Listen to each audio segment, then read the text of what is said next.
What were the differences between what you went through when you went into the Marines and then when you went into Buds? I mean, I can probably sum it up in 2 words: culture shock.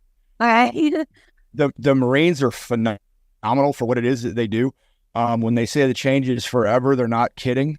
So it's like a complete mental, emotional, spiritual, physical. It's a complete reset. They're very, very good at what they do, and the products that they get at the end of boot camp, officer candidate school, all the finishing schools, they get exactly what they want, right? They're deep rooted in history. They're very, very proud of what it is that they do. They take pride in good work, efficiency, being on time, like honestly, everything you need to be successful in anything. And that translates from garrison into the field. If you're disciplined in garrison, you'll be disciplined in the field. Same thing goes for in combat. Same thing goes for anywhere you're deployed. So being able to take that type of mentality, which is more of a, I call it the rock mentality of the Marines, and then the water mentality of the teams. So mix those together, and I guess we're making Jello. So, because you want the fluidity, but you want to have rigidity to be able to, flex from, but not so rigid that, if you flex, you break. That mindset shift when I checked on into Buds that the Navy individuals had was just a different mindset. It's a different job, right? It was very, very different. And the first couple of months were kind of rough for me because I kind of came in with that drill instructor mentality of like, why don't you guys, why isn't everything going orderly and, the way that it's supposed to? And it's just the way you're brought up, right? So they get brought up differently, and it kind of showed. And for me to be able to take a step back, take a wrap off and go, look, man, you're going to lose people. Because I was the most senior guy there when I checked into Buds. They made me the class leader almost immediately.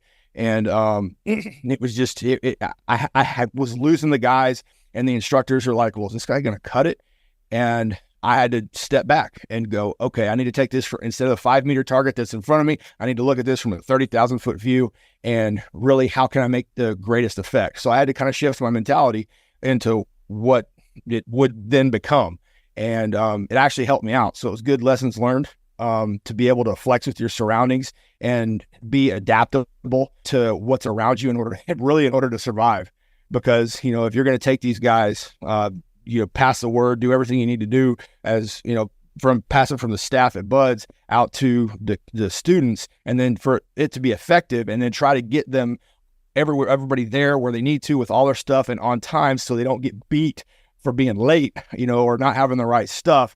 It took a lot in the beginning, but once we got rolling, I had some really good senior enlisted guys, the LPOs that were working for me and working with me, and they helped me out. And actually, one of them at one point was a former Marine also, so we kind of felt each other's pain, and we're like, all right, well, how can we be a more effective unit? And we kind of came together with something, and then if 2 of us were together, the tail's going to follow the head. So we had everything rolling, we had good attitudes, and the class ended up succeeding. So. But yeah, initially it was a big culture shock. What's the mindset at Buds? You mentioned in the Marines, it's order, it's discipline. What's it over there? It's kind of funny, but it almost goes into a survival mode because Buds is so physically challenging that everything everything goes on autopilot, and it becomes how strong is your mind. Now, I'm not saying I didn't get tested mentally in some of the initial training in the Marine Corps, but for them it was more. Then it was more discipline focused. It wasn't necessary. I mean, yes, there was physical. There was the force marches. There was the PTDO courses, things like that. But there was so much other stuff. There was the education behind it. There was the leadership in the field. There was understanding formations, understanding the orders process, and really, really turning you into a rifleman, a shooter. Buds is more of what I like to call a school for professional tough guys.